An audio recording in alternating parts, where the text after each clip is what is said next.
moi agradecidas por nos acompañar nesta sobremesa de tarde de outono casi inverno en Carballo. Agardamos que despois podades dar unha voltiña por esta feira. Esta é unha feira de iniciativas de economía social e solidaria. Eu traballo agora en Reas Galicia, que é a Rede de Economía Alternativa e Solidaria de Galicia, que a súa vez forma parte da rede estatal. Desde a economía social e solidaria, o que se defende é a equidade entre as persoas, o traballo xusto, o traballo digno, o reparto xusto da riqueza, a cooperación, a sostibilidade, o cuidado das persoas, do territorio. E claro, foi como me educaron a min na casa, non sei a vos.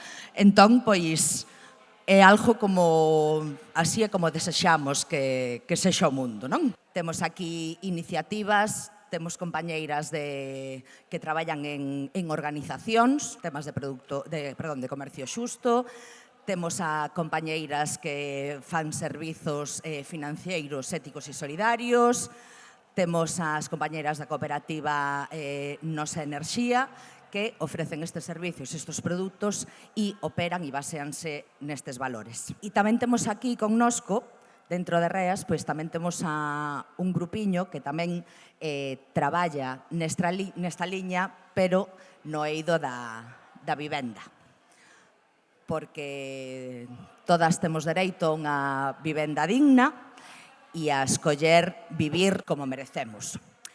E como eu me criei na aldea, e eu entendo a vida en comunidade, porque vivir illada nun piso no que non conozo a veciña e non lle podo pedir que de paso que vas polo pan traimo, que chegou o butano, podesme collerte a bombona, ou se colloche eu. Este vivir en comunidade e esta roupe é o que creo eu, que vai soster que poidamos ter unha vida de calidade. E para falar de todo isto, pero de maneira máis técnica e non tanto de emoción como estou falando eu, acompáñannos nesta mesa, comezo aquí pela miña esquerda, temos a Ramón. Ramón é arquitecto e ten unha cooperativa que é Hábitat Social, que nos vai a axudar a entender como este proceso de botar adiante as cooperativas de vivenda. Seguindo a continuación temos a Iván. Iván é concelleiro de Formación, Emprego e Innovación e responsable da Axenda Urbana de Carballo.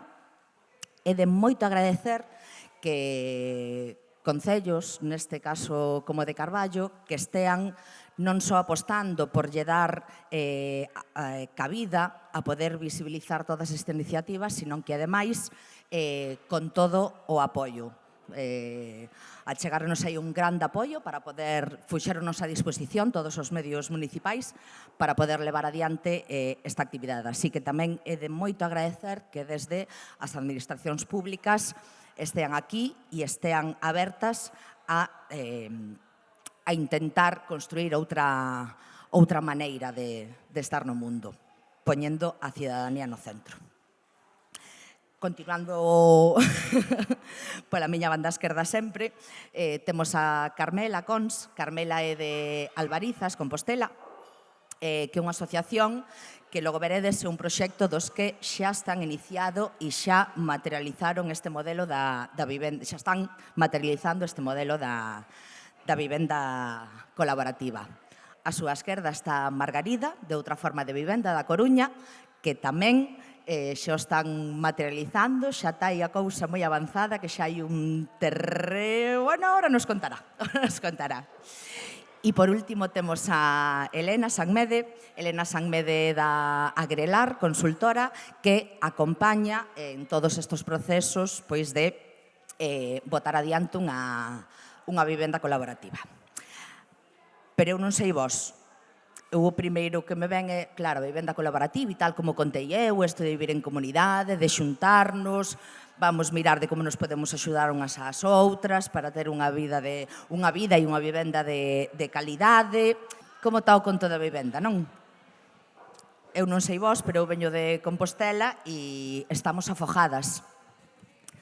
non temos onde vivir, non temos acceso á vivenda, están nos botando fora a cidade. E creo que o caso de Compostela é extensible a moitos outros territorios, porque creo que é algo que está pasando a nivel xeral.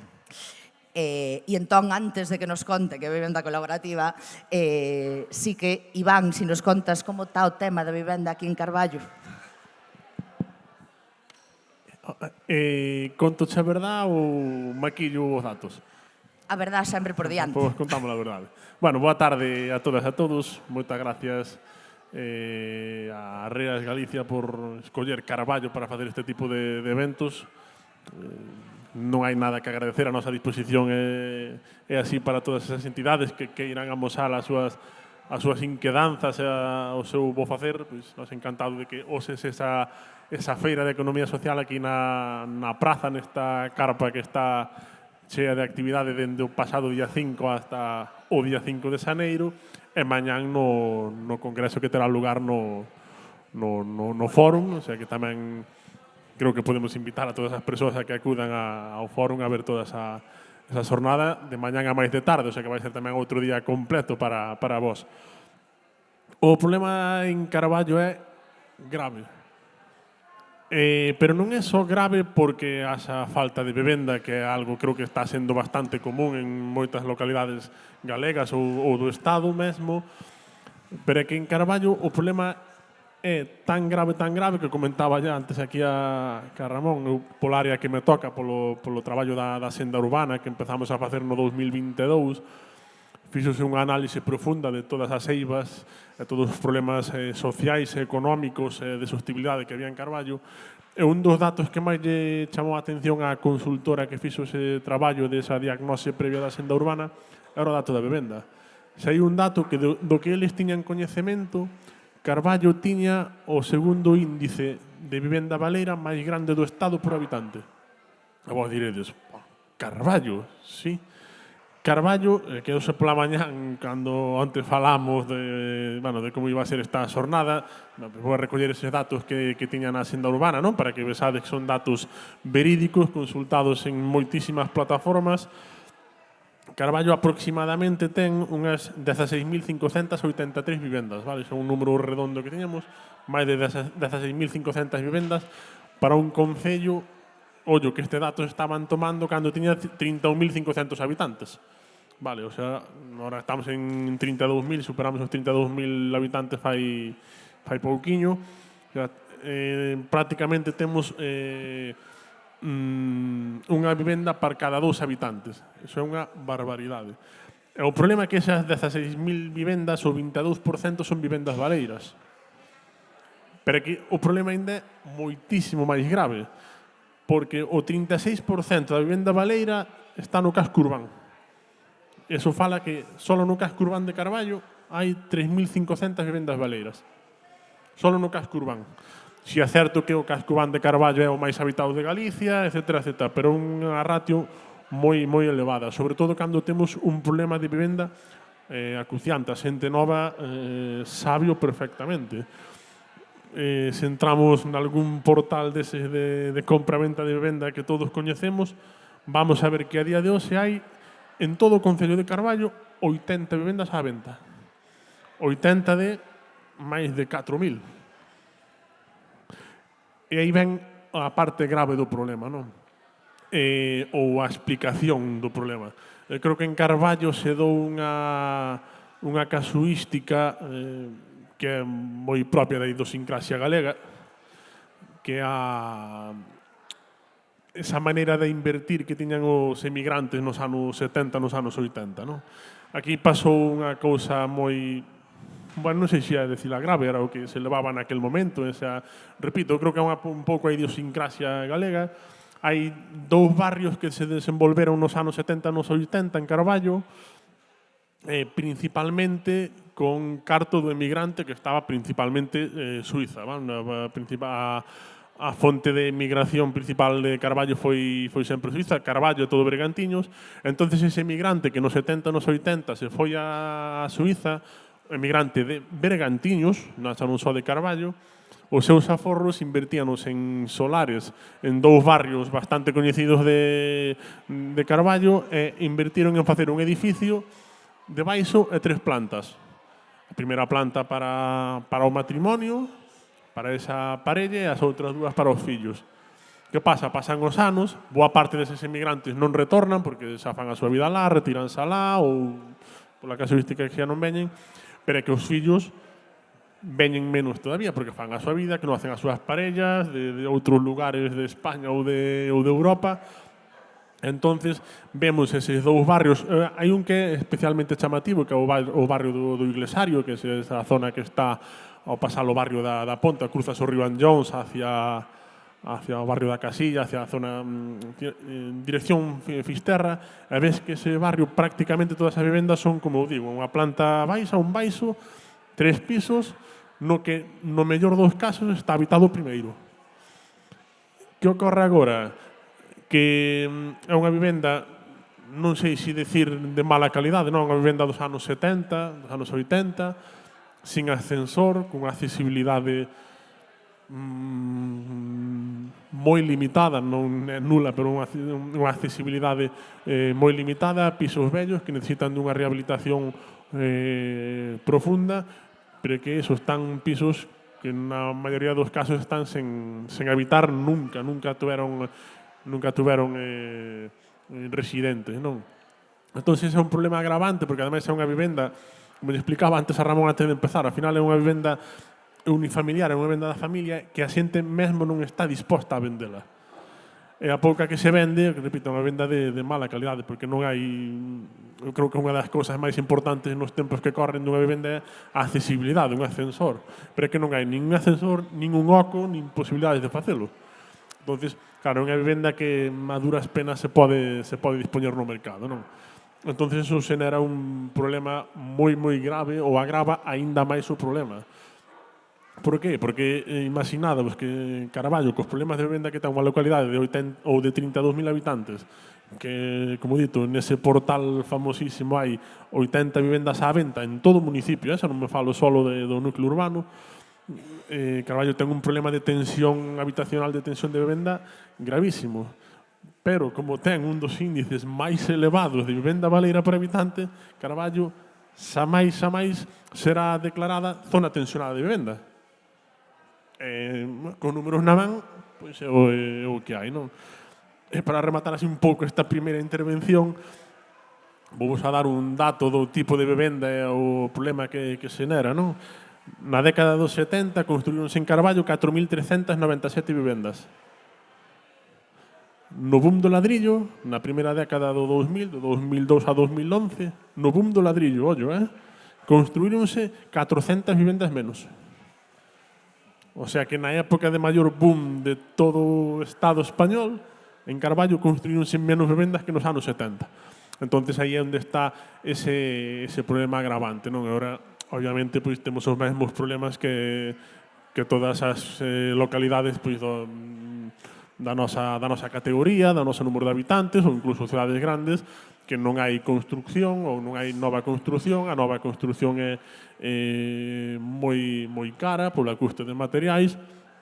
Falando de nova construcción, retomo un pouquiño de o que falaba do noso índice de vivenda baleira, que, claro, nós cando desenvolvemos o Plan Xeral de Ordenación Municipal no ano 2014, que é relativamente recente, como unha das poucas localidades que temos un Plan Xeral novo e actualizado, o noso índice de constructibilidade en Carballo é moi pequeno por ese problema, non? Entonces, o problema en Carballo é grave non porque non haxa vivenda, sino porque a vivenda que existe pois non é válida, non? Entonces, temos que buscar outro tipo de fórmulas ou de maneiras para que a xente, sobre todo a xente nova, teña acceso a unha vivenda, que hoxe en día realmente, crédeme que en Carballo é moi complicado.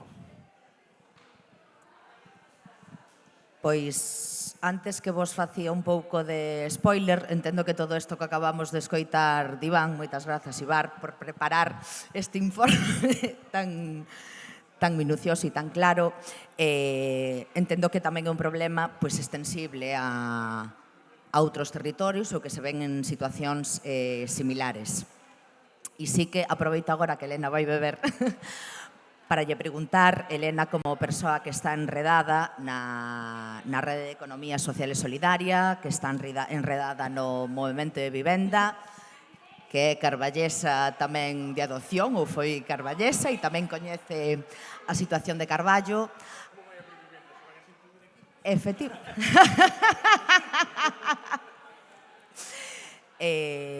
Elena, desde a economía social e solidaria hai propostas que lle poidan dar resposta a situacións como as que acabo de expoñer Iván.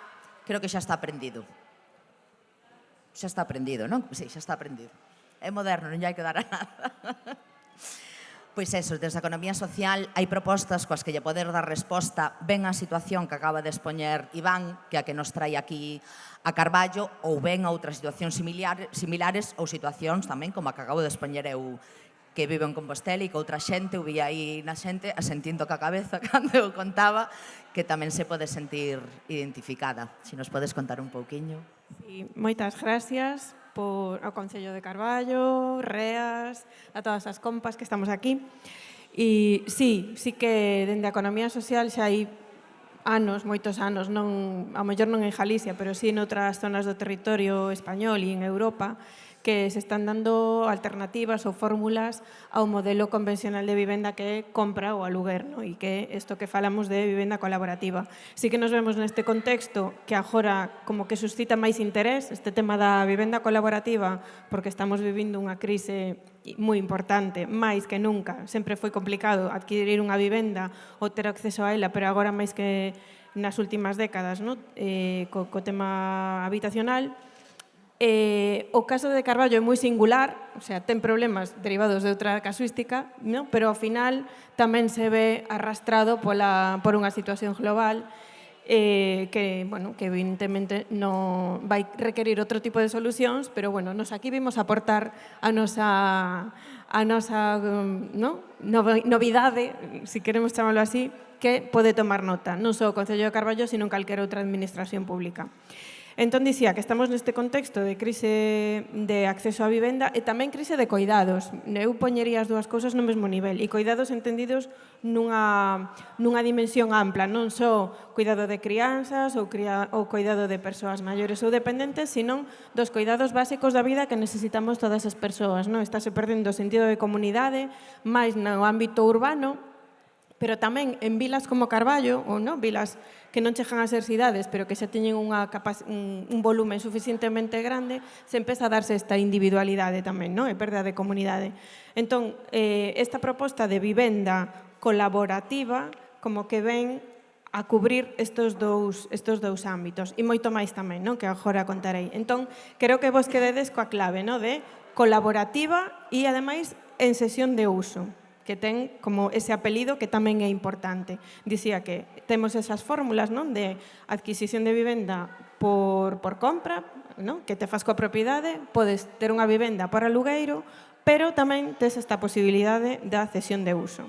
E en que consiste esta fórmula? Intentarei explicarla así, simple e llana para calquer persoa, sexa profana ou non. A idea principal é que hai un grupo promotor de persoas que son as que toman a iniciativa de crear esta que vai ser a súa vivenda e a súa comunidade tamén.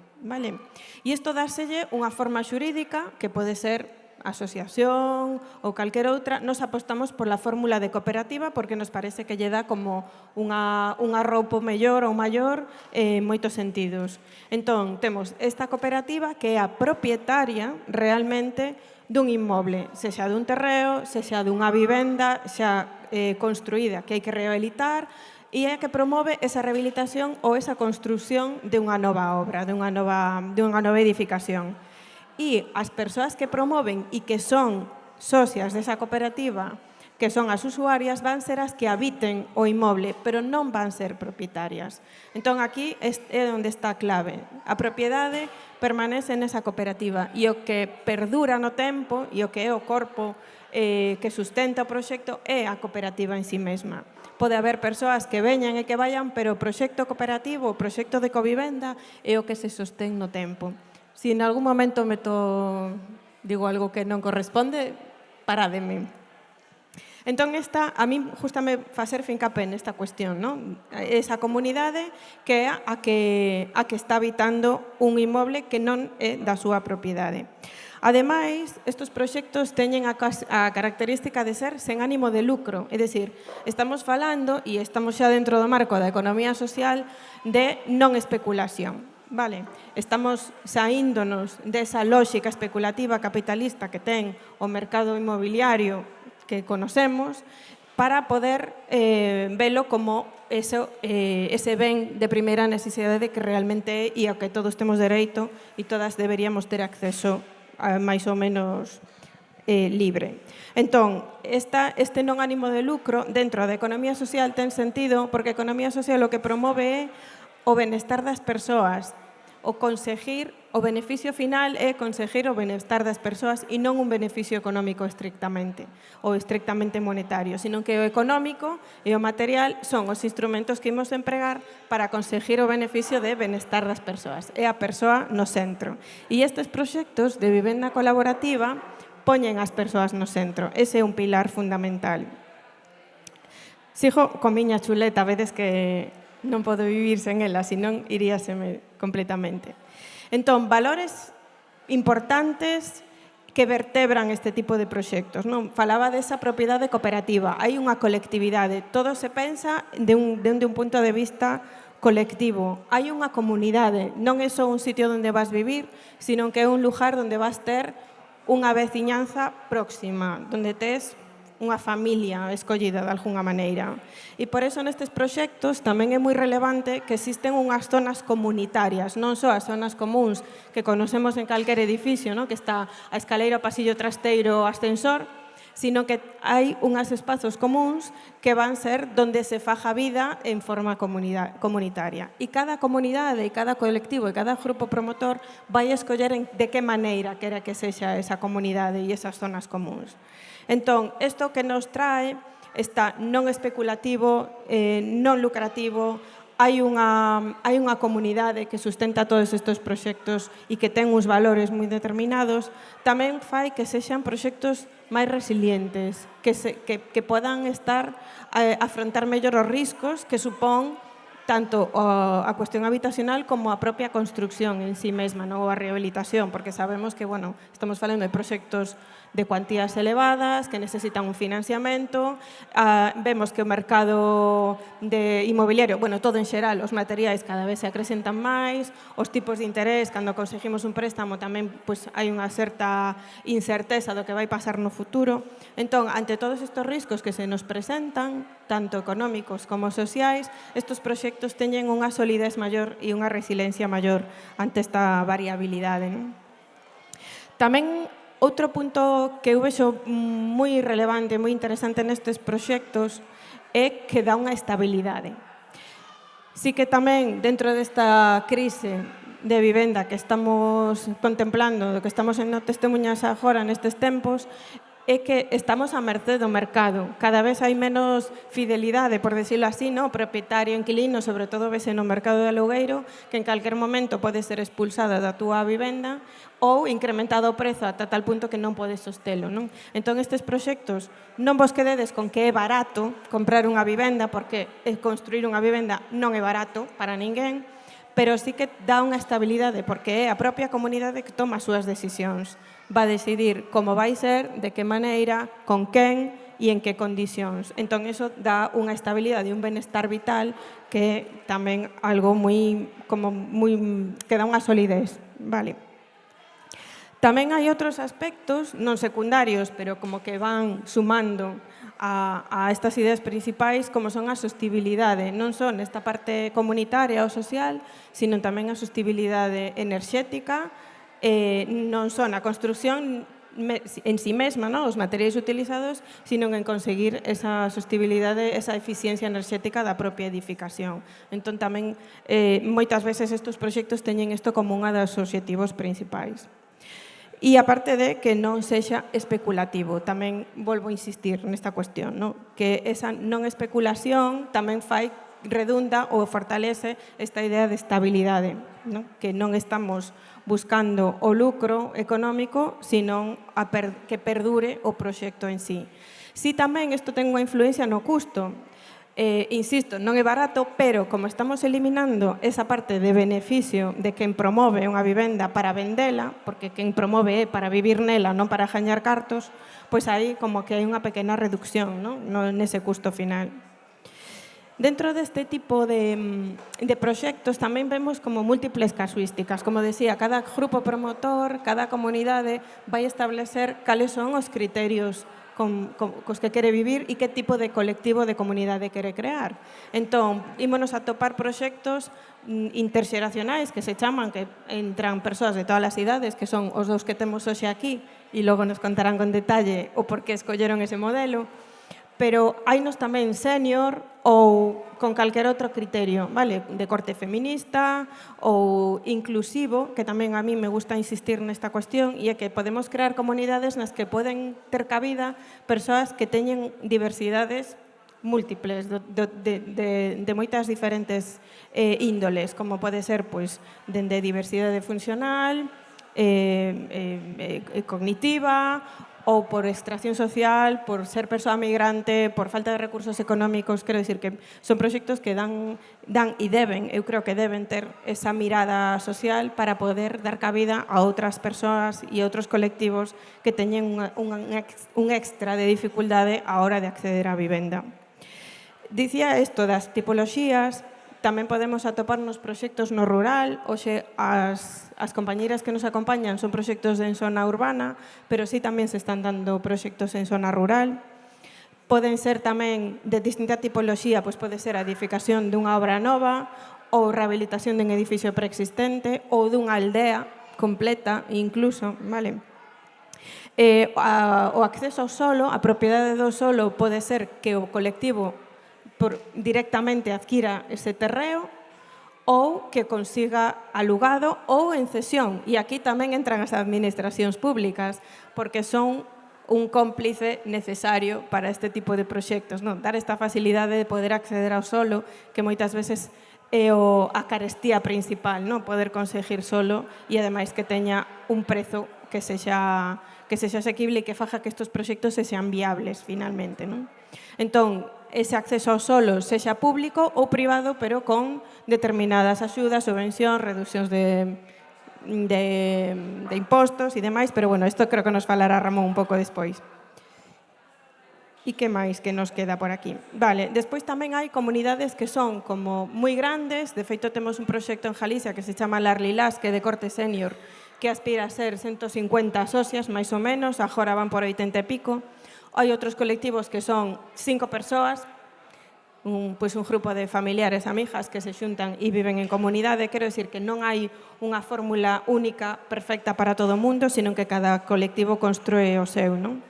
O tipo de espazos comuns tamén pode ser moi diverso, pode ser como moi minimalista, incluso a un de máximos, onde cada quen só ten unha habitación e todo o resto de vida se fai común. E dentro diso o rango é múltiple, non? Espazos comuns pode ser, pois, compartir lavandería e comedor, por exemplo, ou ter unha sala de usos múltiples para toda a colectividade.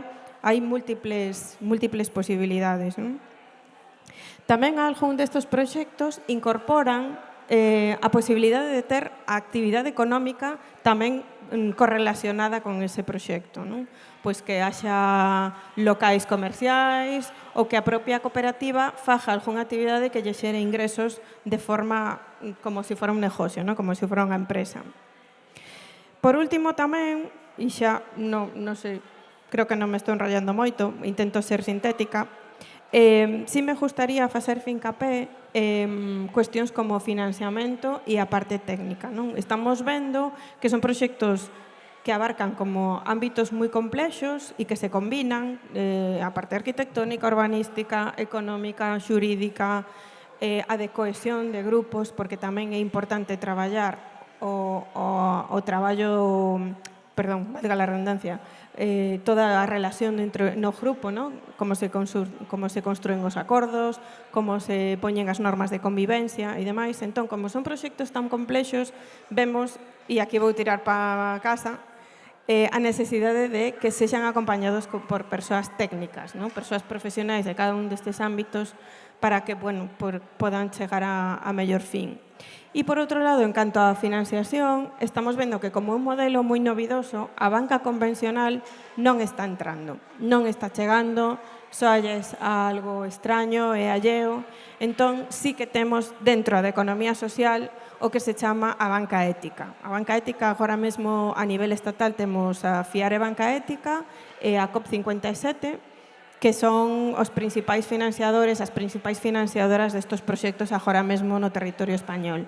E que teñen outra filosofía diferente da banca convencional. Non? Evidentemente, prestan diñeiro, o proxecto ten que ser viable económicamente, pero teñen outro tipo de condicionamentos que fan que sexa como máis asequible. Non? Entenden o proxecto, entenden a filosofía, saben os valores que hai detrás, ven que se xera comunidade e que se xera un benestar social no territorio pequeno, non? De micro e macro, que vai aliñado cos valores desta propia banca ética. Se queredes saber máis, logo preguntade, por favor. Moitas gracias, Elena. A min acaba de sonarme unha rejalía isto.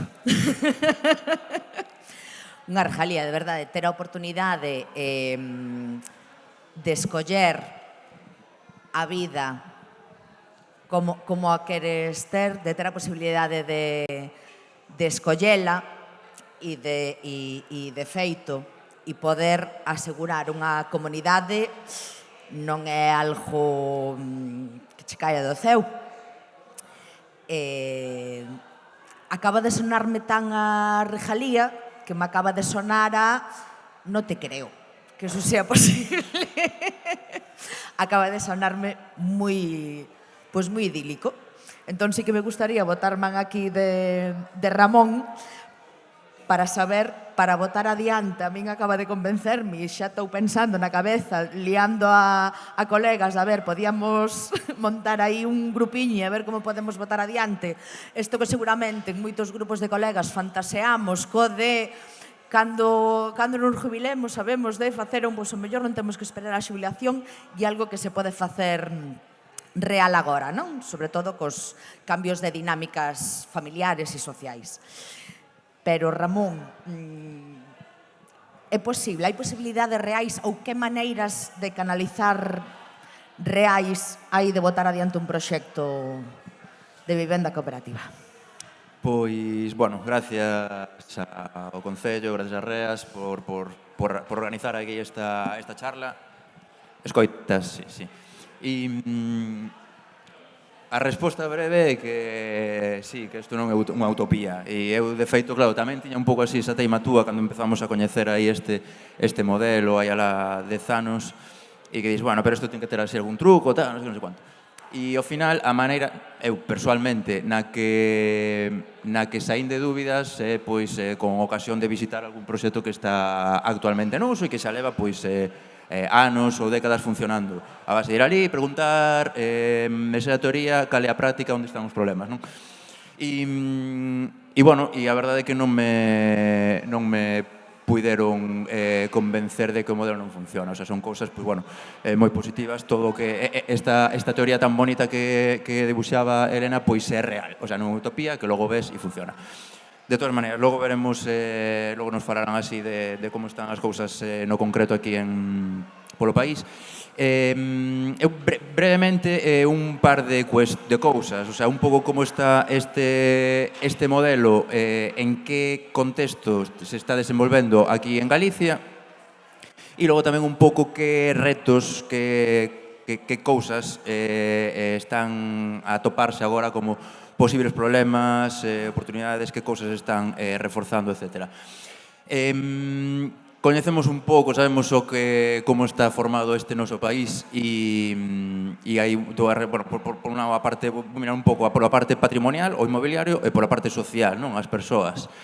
E non escapamos un pouco do que está a acontecer en todo o Estado e o que se está disparando os precios pois é unha barbaridade. De feito, tamén miraba aí o dato estes días de Carballo, que tamén é unha cousa que me chamou a atención, que no último ano medrase e incrementase un 25% o precio de compra.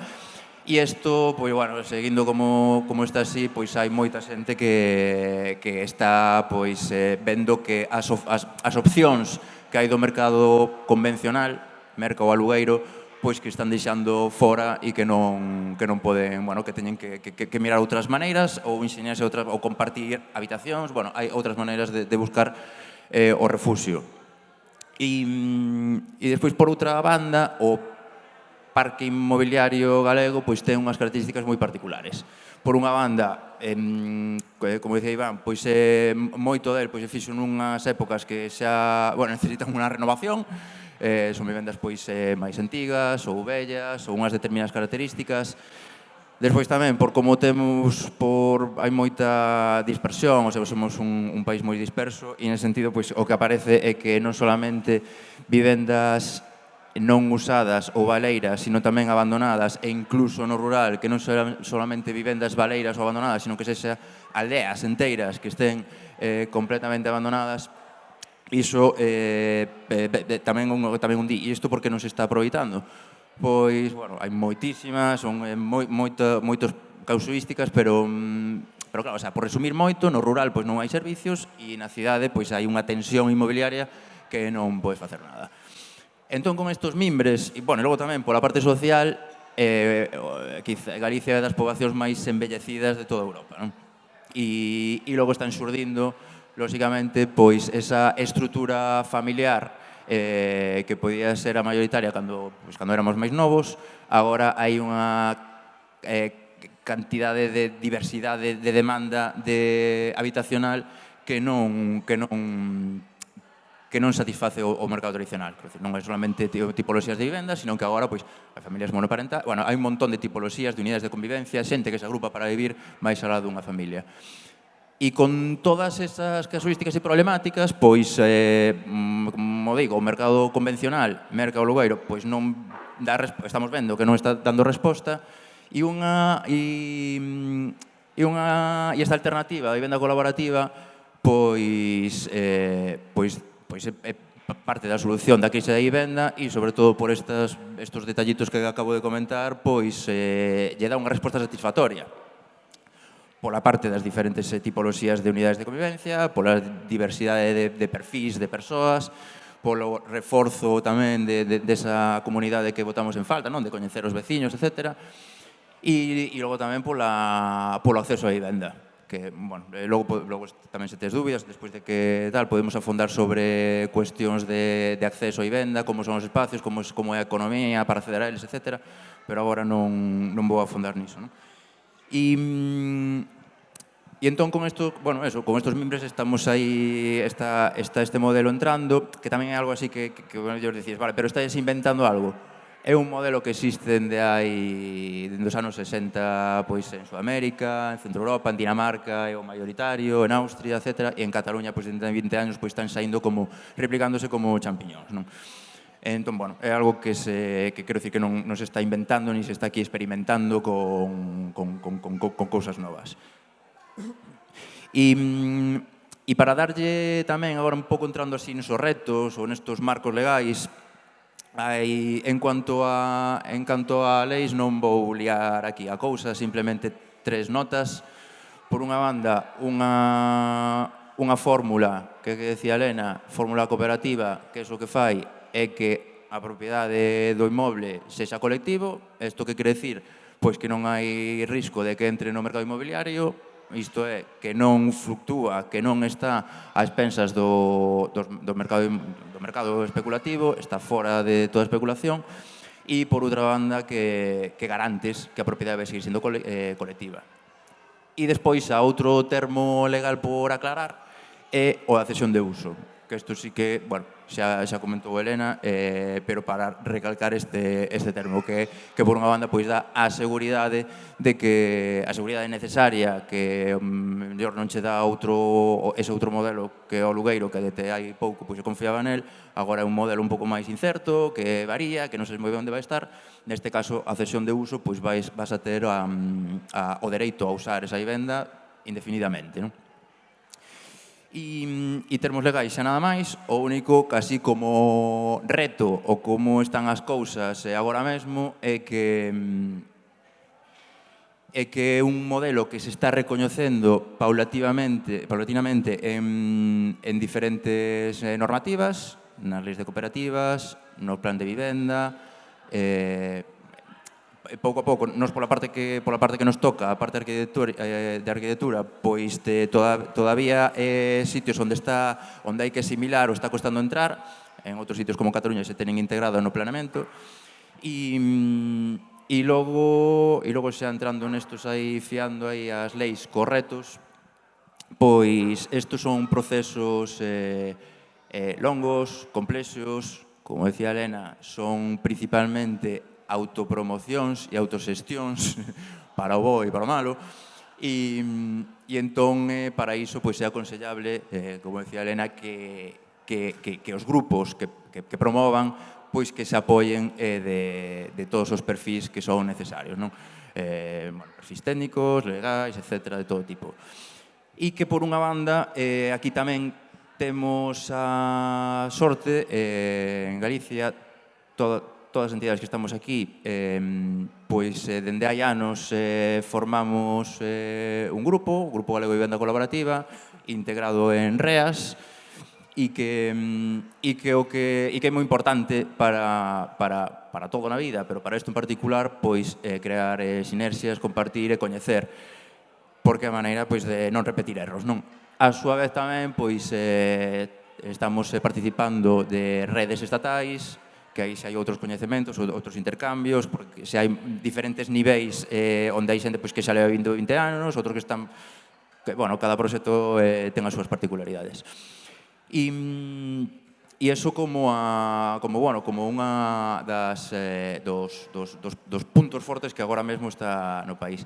Como debilidades tamén está custando, por unha banda, non tanto dar a coñecer o modelo, porque é algo que, quizáis pola crise que hai agora mesmo habitacional, pois a xente está abrindo as orellas e entendendo e aceptando.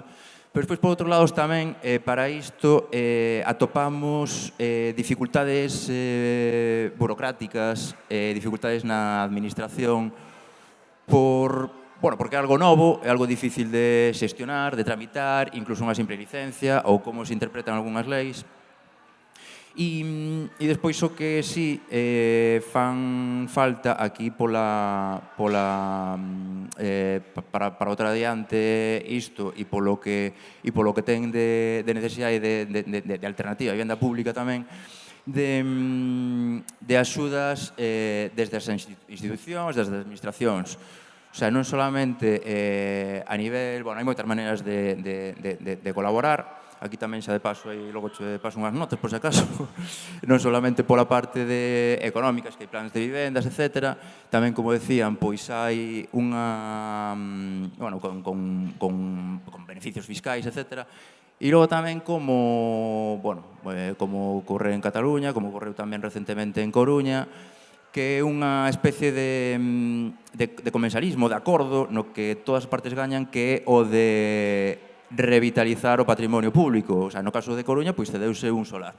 Aquí en Carballo, como en tantos outros sitios que vamos a decir, hai moito patrimonio e un patrimonio estupendo, non solamente de edificios de vivendas, hai todo tipo de edificacións que se vos pasa pola cabeza, escolas unitarias, rectorales, etc., pois que ás veces é un marroncete para a administración, por outra cosa, pois hai xente que necesita ou que é capaz de artellar, de idear unha resposta habitacional para esos lugares, pois tamén esos acordos, esos diálogos, pois poden ser de moito proveito.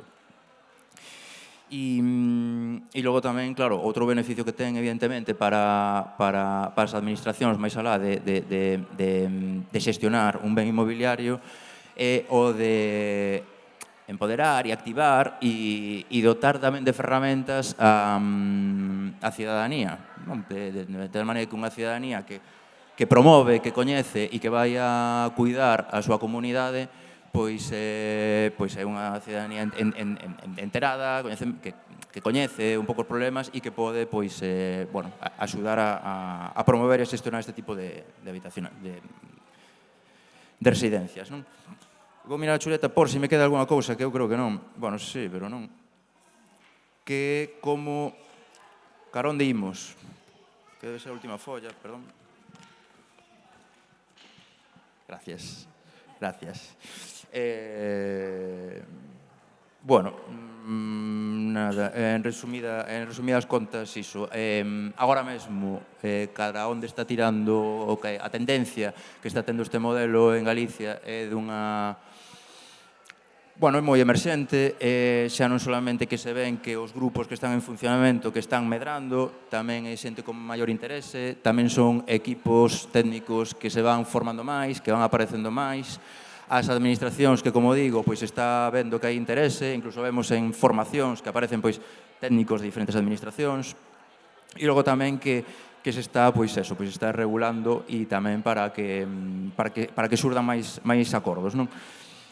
E nada máis, isto non é solamente unha resposta habitacional, me atrevería a decir, inda que seguramente todos teñamos isto como principal polo problema actual agora, que quizás é o principal, sino que tamén unha resposta a temas de saúde, a temas territoriais, temas económicos, moi transversal.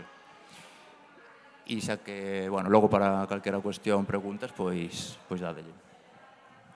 Logo teremos ocasión para lle preguntar a toda esta xente que nos acompaña. Moitas grazas, Ramón. Non sei se darchas, porque o primeiro que fixaches foi botarme un xerro de auga fría.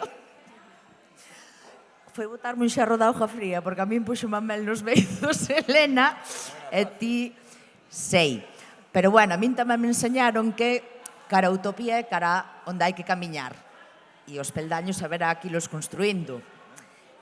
E se eu algo me atopei cando coñecín a economía social e solidaria, o máis potente que creo que atopei aí foi xente de este sistema no que vivimos non é o que queremos vivir.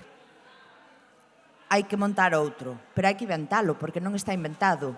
E como se inventa? Ensaio, erro, hai que probar, a ver se así nos mellora, vamos xuntarnos, 4 cabezas pensan mellor ca unha, e estamos nese proceso, porque as cousas para cambialas entendo que é por esta volta. Bueno, pois igual que nos criamos todo o mundo, que así é como se aprende, non? E gracias ao CEO hai xente neste mundo, como por exemplo Carmela e Margarida, que forman parte de dous grupos que intentaron pois meter as mans na masa e coller esta utopía, que supoño que lle sonou estupendamente, e dixeron, veña, pois vamos meterlle o dente. E unha vez que lle metestes o dente, Carmela, bueno, primeiro, contanos, Carmela vende albarizas colaborativas de Compostela, que sí que xa se está materializando este proxecto, pero como naceu e onde estades? Bueno, pois sí, efectivamente, estamos niso. Estamos intentar conseguir plasmar nun proxecto donde podamos nos vivir todo isto que acaban de contar, primeiro Elena e logo Ramón. Bueno, efectivamente, o noso proxecto chamase Albariza Colaborativas Compostela, así que xa vos podedes facer unha idea de onde está situado. Temos un terreo dentro do que é o Concello de Santiago de Compostela, na zona periférica, como a máis ou menos 4,5 km, 5 do que sería o centro de Compostela, en Roxos, para construir aí o noso soño. E conto vos agora como empezou este soño, porque, bueno, eu creo que o que máis podo aportar aquí sería un pouco a historia de que significa para nós, para Albariza en particular, tentar levar adiante este soño. Que empezou hai moitos anos, o soño, digo, entre un grupo de amigas que éramos amigas desde facía moitos máis anos, e tiñamos un estilo de vida, uns valores compartidos desde sempre, ¿no? Ata compartíamos profesión estábamos participando de intentar transformar un pouco o ensino, que era onde nos movíamos nós, na renovación pedagóxica na asociación na que pertenecíamos, non? Aí é onde nos atopamos entre nós, e aí foi onde empezamos a coñecernos e empezamos a compartir soños. este tamén. Un día, despois de comentar unha lectura de un libro de María Raimóndez que se chama O Club da Lectura, perdón, da Calceta, O Club da Calceta, ali no ano 2006, que creo que está publicado ese libro, bueno, vimos, nos inspirounos un montón, conectámolo con o noso soño. Tanto conectamos que lle demos xa un nome a aquel sitio que íamos construir e que íamos compartir, que se chamaba daquela o albergue do Club da Calceta. O sea que sabedes, nada que teña que ver con Albariza Colaborativas Compostela, no nome. Pero sí pasaron os anos, porque non o fixemos naquel momento, e, sin embargo, dous dos obxectivos, dos desexos, dos soños que caracterizaban o albergue do Club da Calceta son os que deron pé a nacer a Albariza Colaborativas Compostela. E eses dous soños eran, por un lado, habitar nun lugar donde os coidados e a relación amigable foran o eixo pois eso, das relacións das que ali estábamos, donde o interese polo ben común e por compartir vida fosen características do estilo de relación, eso por un lado, e logo por outro lado, que fose un lugar que estivera aberto a persoas da contorna ou de lonxe, pero que pasaran por ali, de feito que poderamos compartir con elas servizos, actividades, pensamentos, un pouco de todo, non? Eran así. Esas dúas características apareceron daquela e se manteñen hoxe en día. É o que teñen en común eses dous nomes, non? Ben, pois en setembro do ano 2019, unhas cuantas daquelas decidimos poñer en marcha o noso soño. Empezamos a buscar modelos, información de modelos de proxectos de vida que tiveran que ver un pouco con este soño. E así chegamos ás cooperativas de vivenda colaborativa en cesión de uso. Comenzamos a comentalo tamén con outras amizades as que compartíamos pois estas cousas en común que me refiro de valores, de forma de vivir, de ver a vida. E en novembro do 19 tivemos a primeira reunión que hoxe en día consideramos nós a primeira asamblea de Albariza.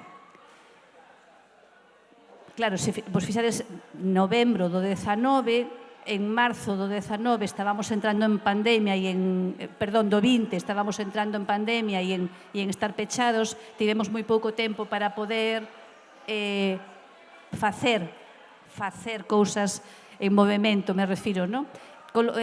Así que dedicamos moito tempo, aproveitando esa etapa, dedicamos moito tempo a falar de como imaginábamos que tiña que ser Albariza. Primeiro, para qué? Albariza para qué? E aparte de para qué, como sería esa Albariza, que compartiríamos nela, e con todo isto, a forma de funcionar tamén, a forma de relacionarnos, con todo isto fixemos un documento que nos deixábamos a nosa filosofía e puxemos ao final que calquera cousa que acordáramos a partir dese momento tiña que coincidir con eso que estaba escrito na filosofía, non ao revés, non? Para cambiar a filosofía tiña que haber motivos moi fundados e moi comprobados no tempo, non podía ser algo mudable dun ano para outro. Bueno, a partir de aí, o que quedou moi claro establecido nesa filosofía é que os coidados no centro da vida do grupo era o eixo que nos movía a facer todo o traballo que significa montar un proxecto como este, que é moitísimo traballo. E cando digo os coidados, recordo que decía ele no principio, non estamos falando de coidados cando un está enfermo, nin sequera cando unha é maior, estamos falando dos coidados da vida. É dicir, que bótame unha man para facer non sei que, ou para ir non sei onde, ou esos son coidados tamén, que os rapaces teñan un sitio por onde estar seguros e que non dependan só de que seu pai e súa nai estén pendentes deles, porque é a comunidade a que é coidadora e non só os proxenitores, os pais, neste caso, pai e nai. Entón, coidados no sentido amplio, non? E logo, por outro lado, queríamos tamén asegurar que quen se xunte a nós non veña pensando en enriquecerse, pensando en aumentar o seu patrimonio persoal, nin no momento de entrar, nin no futuro, pensando na posibilidade de facer algún negocio, non? Por eso, nos reafirmamos no modelo de cesión de uso, no modelo de que a cooperativa non desaparece, de que a cooperativa sigue sendo para sempre a propietaria de todo construído e que o que fai a cooperativa é ceder o uso tanto da vivenda, dos espacios privados, en este sentido quero decir, como dos espacios comuns, como dos servizos que decidamos ofrecernos comunitariamente entre todos, non? É a cooperativa que cede ese dereito de uso a todas as persoas que somos socias e cooperativistas ali, non? Bueno, entón, isto, como vos decía, paso chuleta, como vos decía, isto está recollido nese documento que nos chamamos a nosa filosofía. Cando levábamos aproximadamente un ano funcionando como grupo, fixemos unha revisión e dixemos, hai cousas nesta forma de funcionar que estamos tendo que non van moi acordes con que decimos que queremos, non? Todos iguais, no sentido de iguais na responsabilidade de sacar isto adiante, iguais no sentido do dereito de participar, no dereito de participar nas decisións que se toman. Bueno, vimos que había algunhas cuestións, como, por exemplo, que seguro que soa porque pasa en todos os grupos, unhas persoas falamos moito, outras persoas non falan nada. Hai opinións diferentes sobre cuestións concretas, chegamos a unha votación e con demasiada frecuencia hai certas persoas que non adoitan estar no grupo do número de votos que gana e polo contrario, hai outras que consiguen que as súas opinións con moita frecuencia saian adiante, non?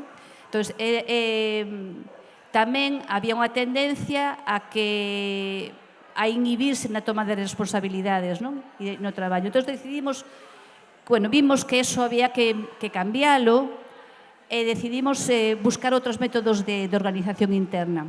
Fixemos unha formación, en este caso, no método do sociocrático e ao cabo de certo tempo de formarnos e probar, fixemos un documento no que recollemos a nosa forma de organizarnos que inclúe algúns dos aspectos que a sociocracia nos aportou como valores, non? Por exemplo, no tema da toma de decisións, o consentimento como unha fórmula que intenta evitar o que vos decía antes, no? De que do dominio das maiorías, lle chamo eu. Entón, buscamos que as opinións diverxentes sexan escoitadas e recoñecerlles o valor que aportan, de forma que, ao final, cheguemos a unha decisión que non é nin a túa nin a miña, pero que ten cousas da túa e que ten cousas da miña e que todos podemos vivir con ela, aínda que non sea que en principio eu escollería, pero, bueno, podo vivir con ela. Se ti tamén podes, ese é o valor que ten, non? Entón, esa foi unha das achegas da sociocracia que decidimos incorporar. Outra foi o potenciar máis as rondas de participación no momento de expresar as opinións sobre cada un dos temas que estamos falando. É dicir, non é aquilo de que quen quere fala, sino de este é o teu turno, podes decir o que queras, este é o teu turno, podes decir o que queras, facer turnos nos que todo o mundo a todo o mundo lle damos o seu tempo para poderse expresar e axudamos a que quen ten máis ganas de falar, controle tamén esas ganas de falar repetidamente, non? Que tamén é algo que hai que controlar. Esa é outra das incorporacións que fixemos. E logo tamén estamos niso en facer un intento de delegación, no sentido de que as comisións de traballo que temos, que lle chamamos círculos tamén, pero iso é o de menos o nome, o nome é absolutamente o de menos, se encarga cada unha dun tema concreto e asumimos que o debate e o traballo que se fai sobre ese tema nese grupo merece o respeto, a atención e a valoración como se o fixéramos entre todos para expoñelo a todo o grupo e a partir del tomar as decisións que xa que tomar.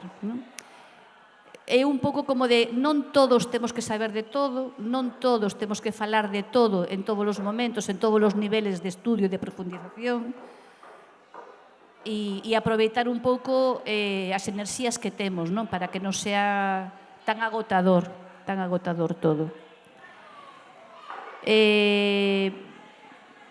Bueno, creo que sobre isto, se logo queredes saber un pouco máis da organización, preguntades e vos contamos, ¿no? Pero conto vos. Pero un pouco sería un pouco como estas serían as liñas que definen a nosa organización. A práctica nos foi dicindo que era importante que coidáramos as persoas que se chegaban a nós con interese para coñecernos. E, por un lado, é importante coidalas e, por outro lado, é importante que saiban a donde veñen, non? Entonces, non veñen a comprar un piso, non veñen a alugar un piso, non veñen a un sitio donde dá igual quen viva na porta do lado. Entón, era importante coidar de que maneira nos achegábamos a esas persoas, que información lles íbamos dar e que información lles íbamos pedir, non? Entón, fixemos un protocolo de acollida, tamén fixemos un protocolo de xestión de conflictos, non de resolución de conflictos, de xestión dos conflictos, porque damos por sentado, supoño que como a todos, que os conflictos sí ou sí están sempre e van estar sempre. Entón, a cuestión está en como xestionamos eses conflictos para que non se faga unha bola inmensa. E tamén temos un protocolo para intentar que efectivamente eso non ocorra. E estamos a piques de aprobar na próxima asamblea, ímolo facer, un documento que é para facer os recoñecementos e as despedidas das persoas que pasan un tempo con nós, pero que polos motivos que sexan deciden marchar. Eso xa nos pasou. O sea, na historia que levamos desde os 19 hasta aquí, xa houbo máis persoas dentro da Albariza que agora non están, non? E ata agora non estamos do todo satisfeitas de como fixemos esa despedida. Non foi nunca con Cristos ni con nada deso, sempre foi todo de unha forma moi pacífica e moi ben nese sentido, pero creemos que aporta valor á comunidade ser capaz de facer unha boa despedida, un bo recoñecemento do que aportou a persoa que estivo e que se marcha. Entón, nese sentido vai ser protocolo. En todo este proceso desde o 19 hasta aquí, por que non temos construído xa o edificio? Por que non estamos vivindo ali xa? Pois teño que decir que os primeiros 2 anos foron de picar pedra, literalmente, casi, porque a cada porta que perteabas, o ben do Concello, 2 concellos, que fomos máis que o de Compostela, ou ben da Xunta, era como dicir, e isto para el futuro, seguramente, sí, para el futuro, como alternativas residencias de maiores, sí, moi interesante, pero nada máis, o sea, sodes unos bichos raros, se nos dixo moitas veces, isto aquí nunca jamás vai prender, aquí somos de propiedade, somos de herdanzas, bueno, pois, se queredes intentalo, intentadeo, desde logo é moi interesante, pero... Entón, foron 2 anos literalmente de moito picar pedra, literalmente, non? Por outro lado, un dos argumentos que se nos daba para apoiar que aquí non vai prender nunca é que é a falta de normativa específica para este modelo, que en Galicia en ese momento non había e agora tímidamente está empezando a aparecer na modificación da Lei de Cooperativas de Galicia, non? Pero, bueno, está empezando a aparecer aínda. Entón, é para alegrarnos, porque todos os proxectos que saian a partir de agora se van poder beneficiar desa situación, non? Pero, de alguna maneira, intento poñervos diante o escenario no que nos viñamos movendo hasta este momento, non? Por outro lado, tamén hai que recoñecer que xestionar un grupo que é autopromotor do seu proxecto e que xestiona o seu proxecto é moi complicado, porque somos persoas que non sabemos realmente desto. Cada quen temos a nosa profesión, pero todo o que se necesita para xestionar isto, non. E aparte, cada quen da súa casa, da súa nai e do seu pai, como se suele decir, personalidades moi diferentes, ritmos vitais moi diferentes, disponibilidade de tempo moi diferentes. Toda esta xestión fai que o proceso en sí mesmo sexa moi complicado. E nos leva á seguinte necesidade, que é o acompañamento técnico, o acompañamento profesional, do que falaban Elena e Ramón tamén. Pero en Galicia, como non hai experiencias previas, tampouco hai profesionais que tiveran experiencias previas neste acompañamento. Así que os que hai agora mismo teñen toda a boa vontade, nos agradecemos cas orellas, incluso se que dar palmas, porque son imprescindibles para poder sair adiante, non? Pero tamén eles están empezando con nós. Entonces, todo eso é como un mapa das dificultades que Albariza Colaborativas Compostela se foi atopando ata o de agora. Non as estou describindo na teoría, estou nas describindo como algo vital noso, non? Con todo, aprendizaxes moitas. Bueno, unha delas xa é esta, non? Non podemos facer isto nos sós, necesitamos de acompañamento técnico profesional. Outro, as urxencias que nos metemos a nós mesmas non son boa compañía e, ademais, moitas veces son subxectivas, teñen máis que ver con a vivencia do tempo que temos as persoas, que non con que realmente desde fora nos estén urxindo ir a un ritmo determinado. A veces sí, porque ás veces hai prazos que hai que cumprir, pero outras moitas veces non, e iso se convirte ou se pode convertir nun elemento de tensión dentro do propio grupo, non? Máis aprendizaxes. Sacar un proxecto deste tipo adiante precisa de moita xenerosidade, o sea, de boa xente, precisa de boa xente con valores sólidos, con determinación e con moita xenerosidade para emplear o seu tempo, a súa enerxía e as ganas de consensuar co resto de membros do grupo. Creo que había unha cousa máis que vos quería decir en esta das aprendizaxes, é que non hai unha sola opción válida. No momento de tomar decisións, ás veces, nos dá a sensación de que ou se decide isto ou lo que dice fulanito es que non tiene sentido ninguno, non nos vai levar a bo término. E resulta que non. Resulta que unha das cousas que aprendimos é que non hai unha soa opción válida. Sempre hai máis, bueno, o mellor decir sempre é moito decir, porque non me atopei con todas as posibilidades da vida, pero sí que case sempre hai máis opcións válidas. Inclusive para decidir que tipo de cooperativa queremos ser. Inclusive para iso, non? En que momento estamos agora? Pois o que vos decía antes, temos un solo mercado da nosa propiedade en Roxos, Concello de Santiago de Compostela. Estamos en proceso de transformación de asociación en cooperativa, porque o solo compramos sendo asociación. Para traspasarlo a cooperativa temos que facer este procedimento administrativo de transformación.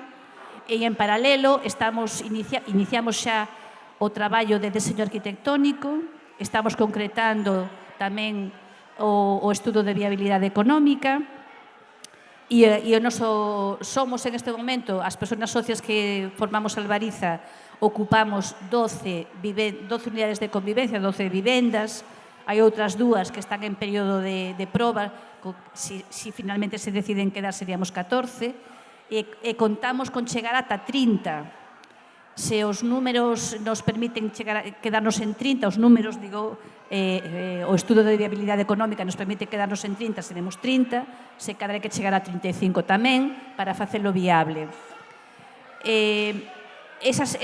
Dese conxunto de vivendas que construamos, o 30% vai ser de vivendas de protección autonómica, VPA, e aí é onde estamos agora mesmo, é dicir que as portas abertas a persoas interesadas que queran vir a formar parte de Albariza e tirando para adiante, porque isto vai sair. É un gusto escoitarte falar, Carmela, desde a profunda experiencia e tamén con toda a ilusión que ben se nota. Eu, a verdade que escoitándote, sinto canto esforzo aí investido, canto esforzo, canta enerxía, canta paciencia, pero tamén canta aprendizaxe adquirida. Guau, o sea, o que me quedo do que falas é que é importante, o sea, de investir os esforzos non tanto en de onde sacamos os cartos, de onde, como facemos o proxecto como tal, sino de si o grupo funciona como grupo, si somos quen de crear esta comunidade e entendernos, o resto vai indo, pero o centro é crear esa comunidade.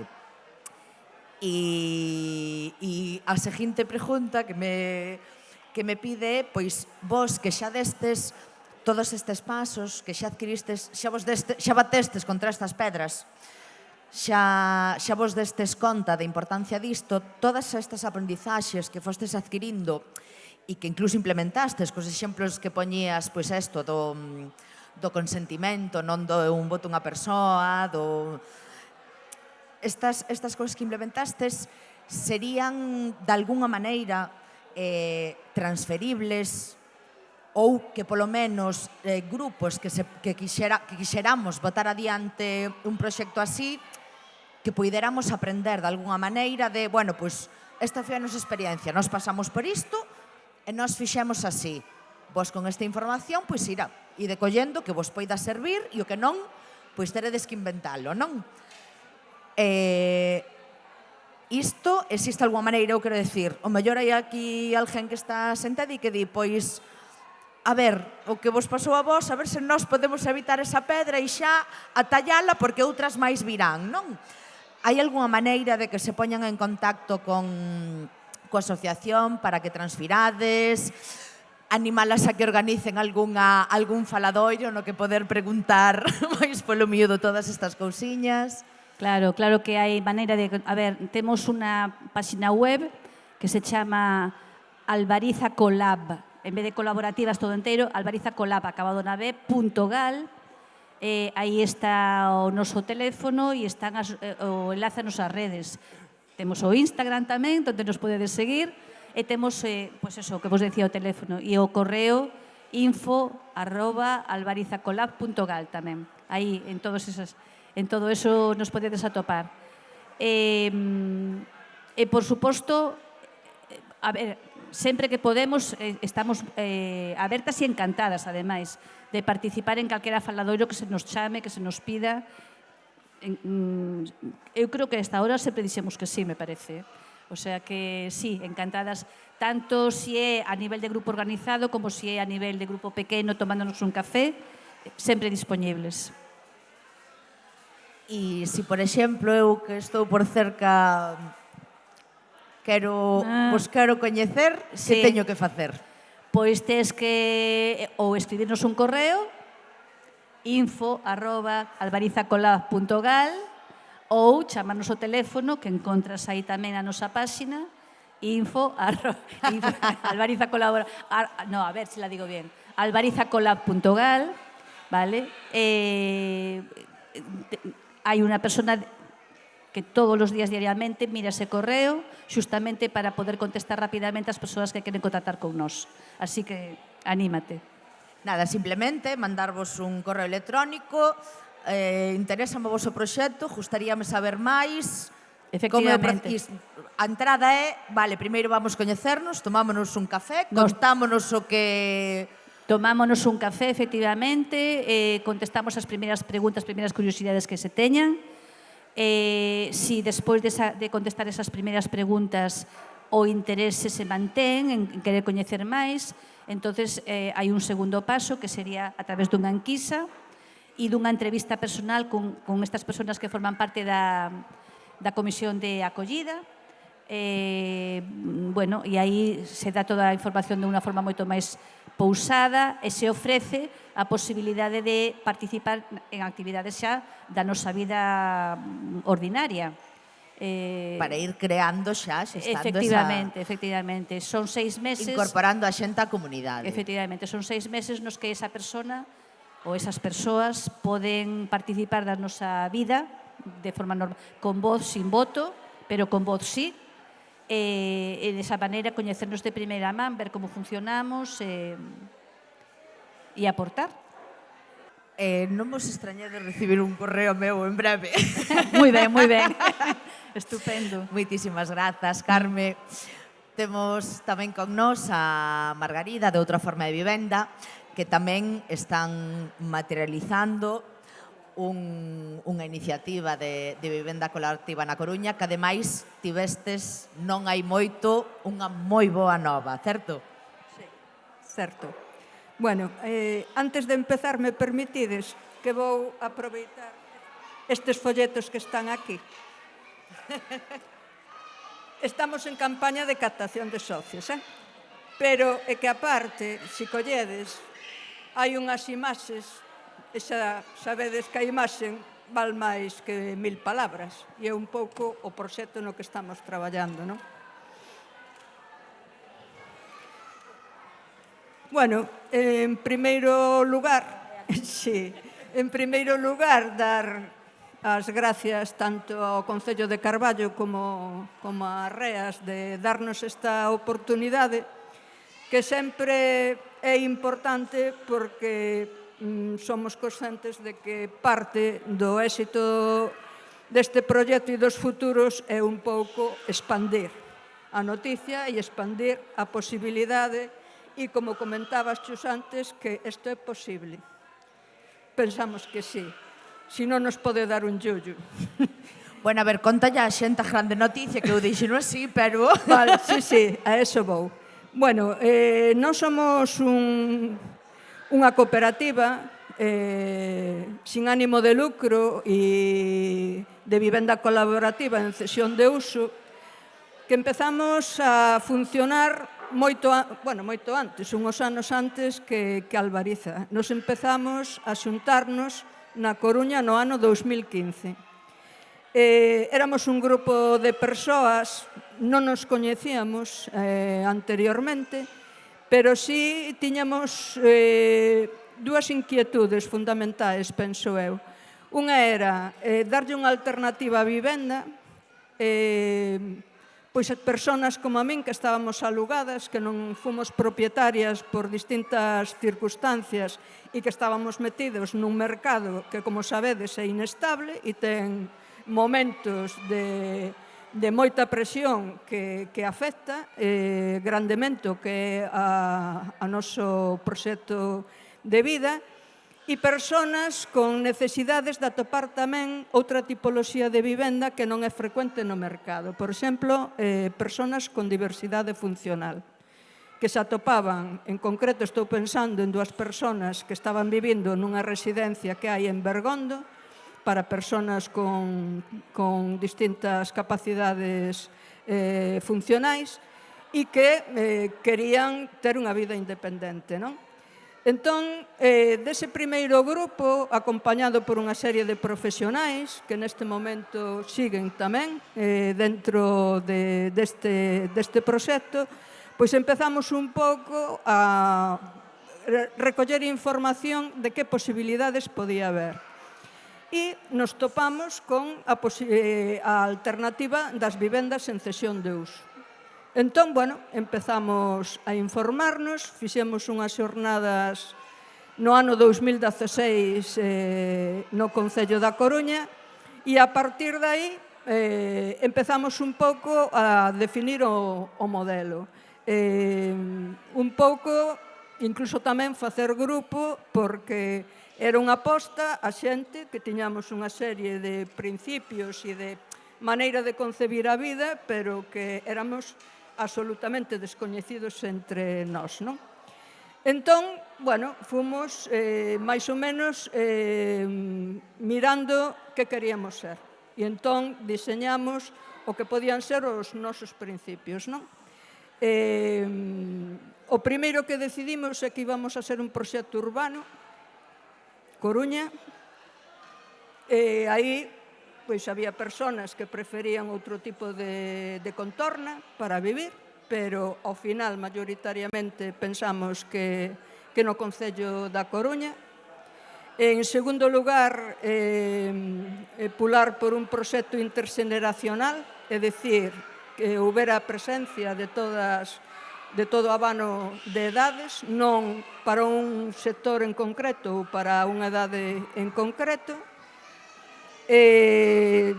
Terceiro, que fora unha alternativa á necesidade de vivenda, que fora asequible a maior parte das persoas e, por tanto, nese sentido, considerábamos que era fundamental o apoio institucional, fundamentalmente no terreo. O terreo, vos podedes imaginar, nunha cidade como Coruña, pois é unha parte importante do custe total, non? Entón, por asequibilidade para as persoas que poidéramos vivir no edificio, pero tamén no sentido comunitario de que en vez de vender terreos, como estuvo facendo o Concello da Coruña desde fai moitos anos, se quedara con terreos que foran usados por determinado tempo e que despois poidera volver o terreo ao Concello. Entón, bueno, nos pillou tamén a pandemia polo medio e entón, basicamente, nos adicamos a 3 obxectivos. Un pouco, pois, mirar como organizábamos o grupo. En segundo lugar, petamos durante moitos anos no Concello da Coruña para ver se había posibilidade desta cesión de terreo. E, en terceiro lugar, tamén tomamos a iniciativa, primeiro fomos unha asociación, pero despois consideramos que tiñamos que ser unha cooperativa e unha cooperativa de vivendas. Aquelo foi tremendo, porque basicamente as cooperativas de vivenda eran vivendas de propietarios, unhas cooperativas que se facían para construir, funcionaban durante 5 anos e ao final disolvíanse porque as casas pasaban a ser propiedade dos cooperativistas, non? E entón, toda a estrutura normativa de estatutos tiñamos que cambiar o concepto de propiedade individual por propiedade colectiva. E iso foi un alabar a Dios. Pero, ao final, conseguímolo e un pouco o que plasmamos nestes estatutos pois foi a filosofía da cooperativa. Un pouco para resumir estes anos, o que fixemos tamén pois foi facer unha formación no sentido de como podíamos chegar a plasmar un edificio onde colleran todas as necesidades e os desexos que tiñamos, que tiña que cumplir o edificio, no tema tamén de como organizarnos para deste grupo diverso poder chegar a uns consensos, efectivamente, que nos fixeran que, bueno, unha cousa era o que pensábamos e como éramos cada quen, pero chegar a acordos colectivos. E eu penso que realmente conseguimos porque, bueno, outro día me correxían. Non tuvemos ningunha votación. Si tuvemos a votación que foi a aceptación do solar, porque legalmente tiñamos que plasmar na acta da Asamblea que nos aceptábamos o solar. Pero foi a primeira votación que tuvemos. E entón, nos adicamos a esas 2, 3 funcións durante estes anos e a principios deste ano pois se nos abriu un pouco a posibilidade de empezar a poder plasmar o noso proxecto. O Concello da Coruña sacou un concurso para licitar unhos terreos nun barrio da Coruña, que é o barrio de Xuxán, e nos deu opción a entrar ao concurso. Tuvemos todo o que Albariza fixo con tempo, tuvemos nós que aceleralo a marchas forzadas. Primeiro, decidir se nos presentábamos a concurso. Parte das socias da cooperativa decidimos que sí. Elaborar todo o documento técnico para presentar o concurso, co cal xa tiñamos que empezar a debatir como pensábamos que queríamos que fora o edificio e facer todo isto en 3 meses. Ao final presentamos a documentación, se resolveu o conflito, a concesión, concederonos o solar en xuño deste ano, e entón aí xa nos metemos en outro tren, porque o pliego de condicións o que reflectía era unhos plazos específicos, que por unha parte ten a ventaxa de que sabemos que finales do 2028, 2029, imos a empezar a vivir nas casas, pero pola outra, obligache a traballar con esa tensión de que hai determinados fitos que temos que cumplir. Entón, eso é un pouco resumen de como estamos neste momento. En campaña, efectivamente, de captación de socias, porque o edificio está diseñado para que albergue de 30 a 35 vivendas, entón estamos facendo actividades de divulgación, de información, entrevistándonos con persoas que poden estar interesadas e, tamén resolvendo determinados temas internos que temos que resolver para, sobre todo burocráticos e organizativos, para seguir no proxecto. Entón, o que tedes nas mans é un pouco o proxecto que ao final decidimos nomealo as lavandeiras, porque o sitio onde se vai o solar, onde se vai ubicar o edificio, é unha antigua zona dun río de Coruña que xa non existe. Había unhos lavadoiros ali cerca e nos pareceu interesante rememorar un pouco a función das lavandeiras, que eran profesións autónomas en principios de século, porque non se utilizaban única e exclusivamente eses lavadoiros para lavar a roupa da casa, senón que era profesionalmente para lavar tamén a roupa da xente dos veciños da Coruña, fundamentalmente, non? Entón, este é o produto do diseño que nos fixeron desde Hábitat Social, que é o estudio de arquitectura que estuvo traballando para nós, e fundamentalmente é a expresión física do que realmente tiñamos na cabeza, non?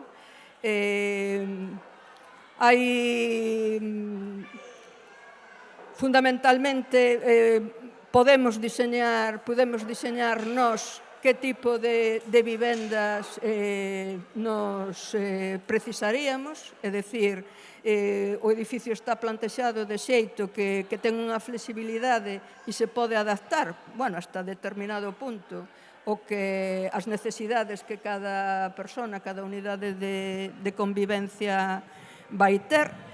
Hai hasta 11 tipoloxías de vivenda distinta, é dicir, se cumplen as normas de habitabilidade, pero se vai adaptando o que é o edificio para que haxa distintas vivendas que vayan a satisfacer as necesidades que cada quen ten. Nós fixemos obradoiros onde participamos, onde comentamos e falamos do que queríamos para a nosa casa, recolleuse todas as posibilidades e, ao final, bueno, plasmouse atendendo a distinta normativa.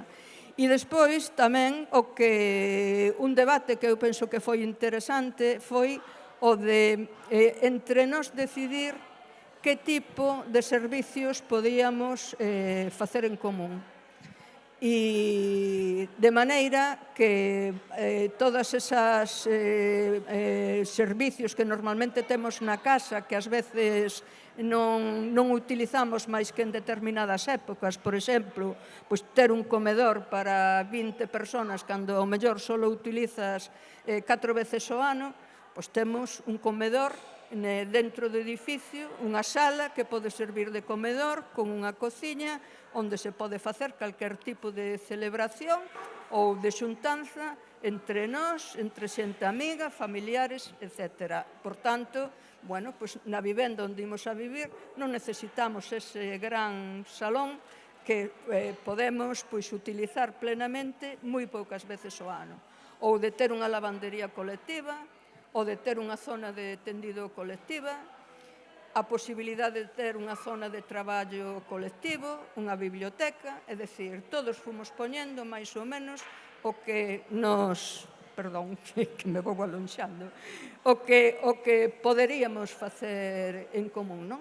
E, bueno, un pouco o que saliu foi este proxecto onde o 25% da superficie útil vais utilizar comunitariamente e o resto é para ter as vivendas que temos. Pero, aparte deso, incluso, falamos, e é certo, que un pouco o corazón do proxecto é o patio.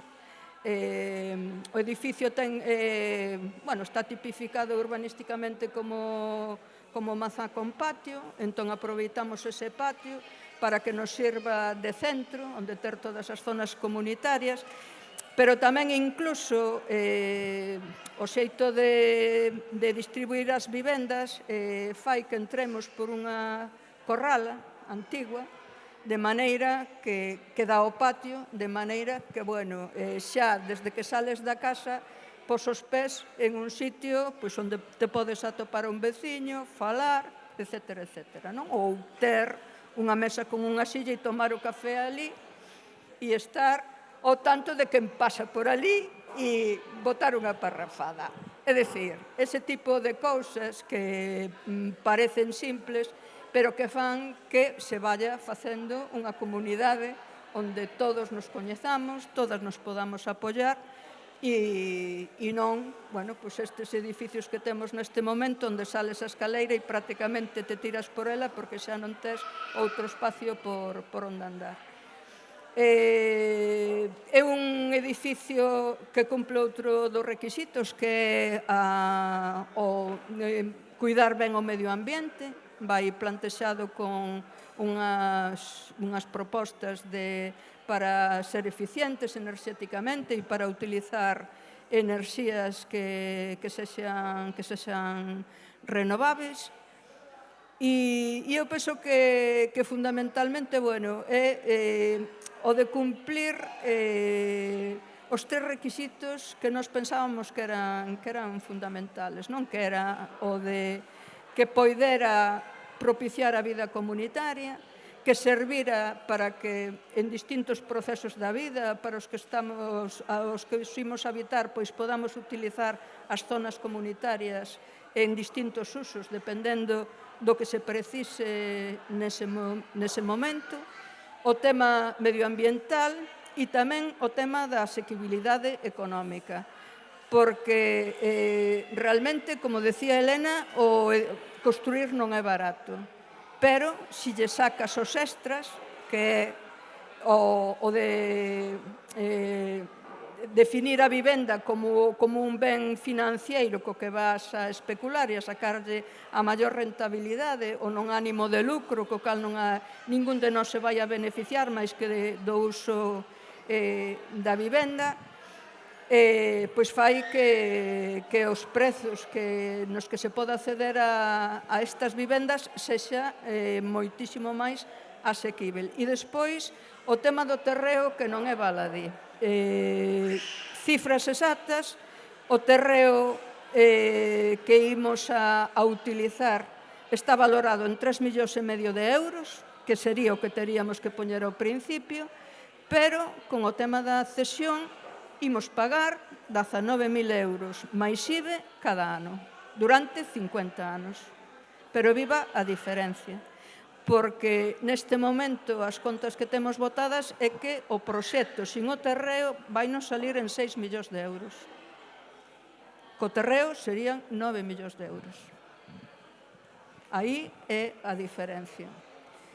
E realmente estamos traballando, temos un estudio de viabilidade, pero que imos a ter que aquilatar según vayan pasando as datas e vayamos confirmando determinados aspectos como precio de construción, impostos, etcétera, etcétera, pero estamos falando que unha unidade de convivencia pode acceder a un piso dando unha aportación inicial de 15 a 20.000 euros. Neste momento na Coruña, calquer hipoteca dun piso de segunda man reformado mínimo salen 65.000 ou 85.000 euros de compra e despois pagar unhas cuotas mensuais que van ir de 500 a 700 euros ao mes. Neste momento, na Coruña, o precio medio do aluguer son 731 euros ao mes. Pensamos que é unha maneira, primeiro, de manter no tempo este tipo de alternativas, porque estamos falando que durante 50 anos, cando menos, mentras a cooperativa sexa a usuaria do edificio, non vai haber ningunha operación de tipo especulativo, de que vou a sacar máis cartos, de que eu vendo porque neste momento teño necesidade para ter uns cartos para facer frente a non sei que, eso se vai manter no tempo e pensamos que unha das alternativas que pode servir para que neste momento que hai ese forte especulación na vivenda posibilite que haxa moitas persoas que podan acceder a este modelo. Problema que, efectivamente, nós non ofrecemos piso piloto chave en man. É un proceso onde empezas a falar, xa vedes que aquí hai dous proxectos que nacen de maneira distinta e que se desenvolven de maneira distinta, pero os procesos se van adaptando á necesidade das persoas que estamos inmersas dentro do proceso, pero é un proceso que leva tempo e que é traballoso, porque somos... Eu, cando tuvemos que asignar que o noso código económico era o sector inmobiliario, o corazón se me fixo así, non? Se me deu volta, porque dixe, é o que non quixen ser na miña vida nunca, nin depender do sector inmobiliario. Pero, bueno, quero decir, somos promotores da nosa vivenda e, por tanto, temos que facer un esforzo para construíla. Evidentemente, cas nosas forzas sería imposible, pero para eso sí que existen profesionais que nos teñen que acompañar. Que nos teñen que acompañar, é dicir, decidimos nós. Eu penso que tamén é unha cousa importante, é dicir, non vamos a que nos vendan un produto, senón que imos a dicirlle, mira, nos pensamos isto e profesionalmente nos acercan o proxecto, non? E, bueno, nesto queda un pouco de pánico e de medo, pero que pensamos que é un proxecto que paga a pena e que eu penso que, bueno, imos a salir ben.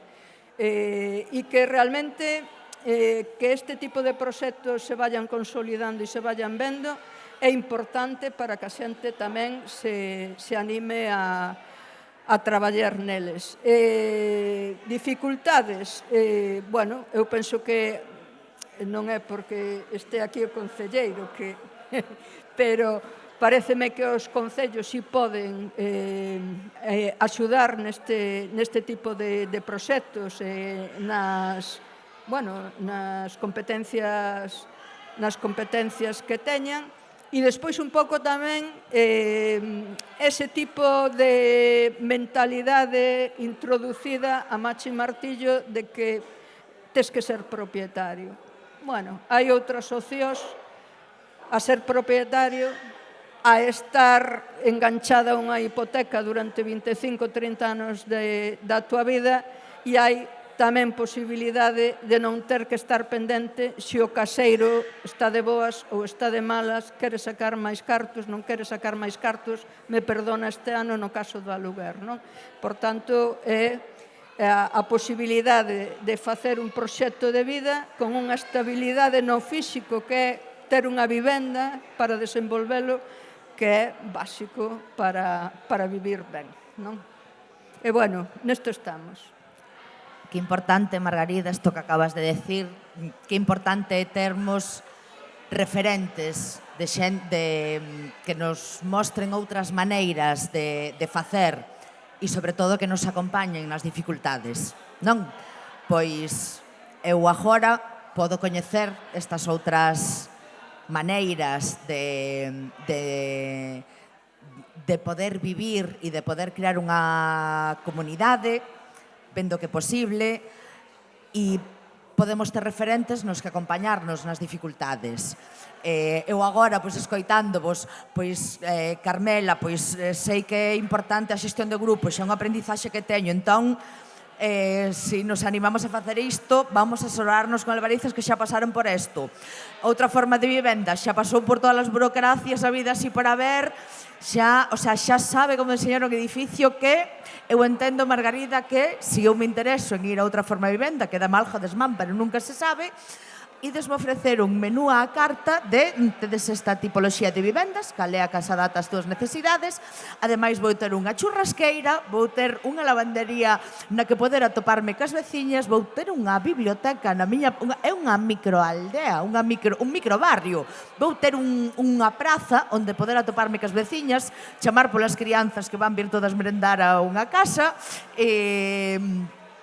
bueno, estas cousas que en máis e que en menos da xeración, que das diferentes xeracións que estamos aquí, pois ainda nos criamos nisto, e é algo que todas, co paso do tempo, valoramos moito e que botamos en falta, que as crianzas hoxe en día temos o pesar de que non se están criando nisto, con todos os valores que achega criarse nestes termos. Entón, desde a vivenda colaborativa tamén se está ofrecendo a que as novas xeracións ter a oportunidade de criarse nestes valores. Estamos en tempo de desconto, con 10 minutos de retraso.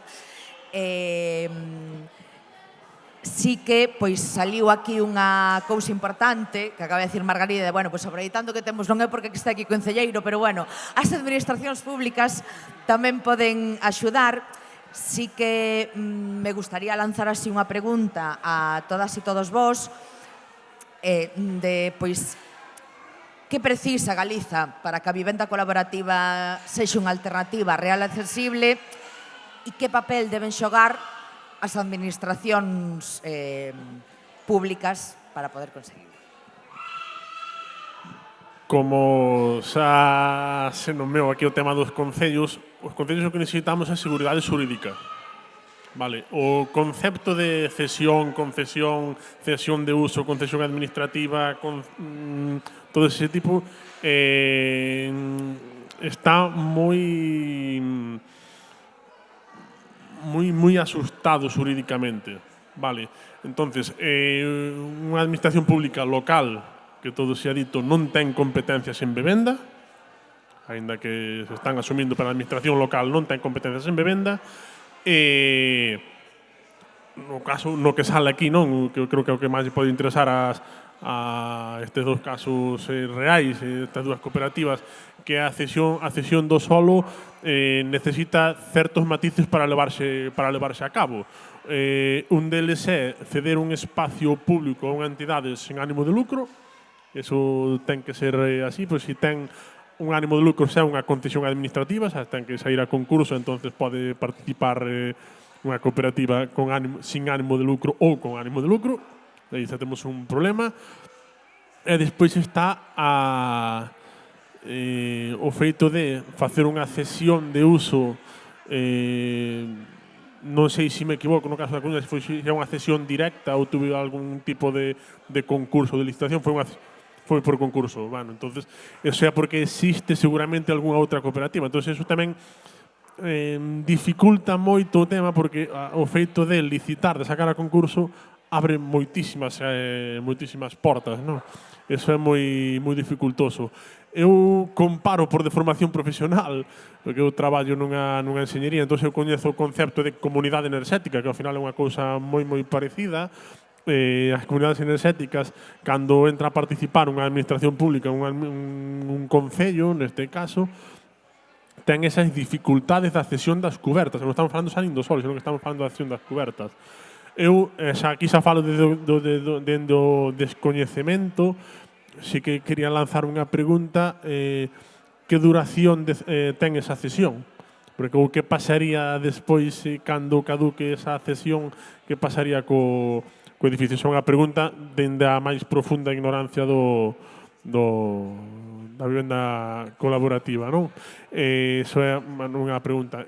Nós o que necesitamos os concellos, pero sobre todo a preocupación inicial que entendo que teñen este tipo de entidades é o solo, que bueno, unha preocupación bastante, imagínome que no caso da cidade da Coruña, que a coñecemos, sabemos as dificultades que ten de solo, pois será agravante. Eu creo que nós aí necesitamos máis que seguridade xurídica, que sí que hai, ao mellor, un pouquiño máis de flexibilidade, porque os procedimentos administrativos a veces dificultan moito este tema, o tema da cesión de espazo, non? En Carballo, se hai aquí algunhas entidades coñecen o tema, nos cedemos diferentes espacios de diferentes edificios públicos para o seu uso, pero non están artellados dun xeito extremadamente oficial, senón que fan unha solicitud, se hai un espacio deixaxe, pero que é complicado o feito de ter que cederlo por escrito con contrato, o feito de que hai moitísimas entidades, teñen que salir a licitación, entón aí xa pode participar calquera delas, non? Entón, creo que nós, como Concello, necesitáramos certa flexibilidade, porque ao final sí que o que queremos é o mellor para a xente, sobre todo cando estamos vendo os problemas reais de vivenda que existen, non? Sobre todo dentro das competencias que realmente pode asumir un concello, neste caso como de Carballo, que non ten ningunha competencia en vivenda.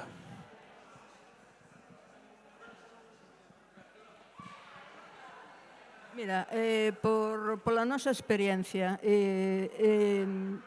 o Concello pode, se ten suelo, se ten un edificio, se ten posibilidades, por exemplo, en todos eses edificios baleiros que hai, o de ir a unha compra, por exemplo, de varios edificios e facer unha rehabilitación e facer unha concesión a unha cooperativa ou algunha asociación en cesión de uso, seguridade xurídica ten, porque, bueno, nós tamén como Grupo Galego de Vivenda Colaborativa fixemos unhas xornadas o ano pasado na Diputación da Coruña e se presentou un informe precisamente do director de suelo do Concello da Coruña, onde se debullaba ben as posibilidades que tiñan os concellos. Outra cousa é que, efectivamente, hai concellos que teñen suelo e hai outros que non, que teñen edificios e hai outros que non. Pero eu recentemente leín que a Xunta de Galicia vai a facer unhas vivendas sociais en Carballo. As vivendas sociais, se non son de promoción autonómica e vai a conceder o suelo, nese suelo se pode construir unha alternativa de vivenda colaborativa. E o mellor consello, o Concello de Carballo, se defende esta alternativa, pode promover en algunhas persoas que pensa que poden estar interesadas unhas xornadas de información e de formación para facer unha cooperativa e optar ese suelo. Quero decir que E eu tampouco penso que son os concellos nada máis, os que teñen que facer apoiar este modelo. O Concello pode ser polo suelo, pode ser por impostos municipais que propicien bonificacións a este tipo de modelos, pode ser formación para que este tipo de modelos sexan coñecidos e que haxa grupos promotores, non é o Concello, teñen que ser as persoas que se xunten para facer este grupo promotor. Despois, eu penso que desde as administracións públicas fundamentalmente era o que falábamos de temas normativos. Comentaba Carmela que despois de tempo e de petar a porta, a Xunta de Galicia incorporou un texto para reconocer as vivendas en cesión de uso na Lei de Cooperativas, na modificación da Lei de Cooperativas de Galiza, claro, porque é importante que haxa un paraguas normativo autonómico en unha institución que si ten función ou competencias de vivenda. É importante que na Lei Integral da Economía Social que se está negociando e aprobando no Congreso se reconoza as cooperativas de vivenda en cesión de uso como entidades de protección especial para ter posibilidades de bonificación de impostos e de ter un papel preferente en determinadas políticas de vivenda. Eso é o que pode facer unha administración se acredita no modelo e se está de acordo con el. Eu entendo que é un camiño que se está abrindo, que necesita de moito debate, de moita interlocución entre administracións públicas e neste momento nos grupos que estamos tratando de darlle para diante estes modelos e que sempre vai haber posibilidades de colaboración, penso eu, non?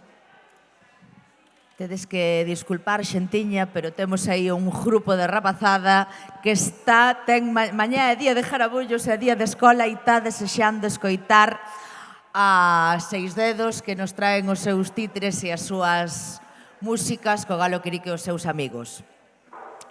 Convídovos a que agora di unha amiga miña daqui de preto, esta vida requere outra, pois este faladoiro requere outro. Quedouvos con gana de máis. Eu convídovos agora a que baixemos, sigamos esta conversa a pé de rúa, a pé de praza de Carballo, onde sempre se arreglou a vida, onde sempre se arreglou unha vida nas plazas, nos ultramarinos, nos lavadoiros, que foi onde sempre se arreglou a vida. E casi tamén toda esta xente que nos está acompañando teño oportunidade que non tivemos tempo para poder ofrecervola para que poidades consultar as vosas dúbidas e creemos que tamén é importante. Pola nosa banda, neste caso, pois, eu que estou aquí sentada, non teño máis que levantarvos o sombreiro e agradecer que haxa xente como a vos neste mundo, economistas como Elena, arquitectos como Ramón, que desto non sei, pero a ver, habrá que aprender e vamos a enfrontarnos e vamos ver como podemos facer isto. A xente como a Carmel e como a Margarida e as súas compañeras e compañeiros que temos un soño, queremos facer isto. Bueno, pois veña, a ver, como podemos facer? E investimos aí un hache de enerxías e despois, con toda a xenerosidade de compartir a vosa bagaxe e todas as vosas aprendizaxes para que quen imos detrás poidamos non partir de cero. E iso é de moito agradecer. E tamén a xente como a Iván, que tamén desde as administracións públicas veñan aquí porque se dan conta desta problemática que hai e veñen aquí coas orellas moi abertas, con moita gana de escoitar de que posibilidades reais pode haber para poder ofrecer á cidadanía pois que é a súa vontade, non? E o seu labor como concelleiro de velar pola cidadanía e ter xa só esta actitude de estar hoxe aquí de, bueno, pois a ver, logo, como se pode facer? Pois, e estuvo tomando notas, pois que estas cousas son moi importantes tamén. Tamén sabedes que non se atopan todos os lados. E entonces tamén é de moito agradecer. A xente que nos estivestes aquí aturando, agardamos que vos fose prestoso e de moito proveito. O dito, podemos atacar a esta xente agora e enganchala do brazo e poder aproveitar para lle facer as preguntiñas, mentras que as compañeiras de Seis Dedos montan o teatiño para que esta rapazada se arrima aquí que vai empezar a música e os títeres. Un aplauso enorme para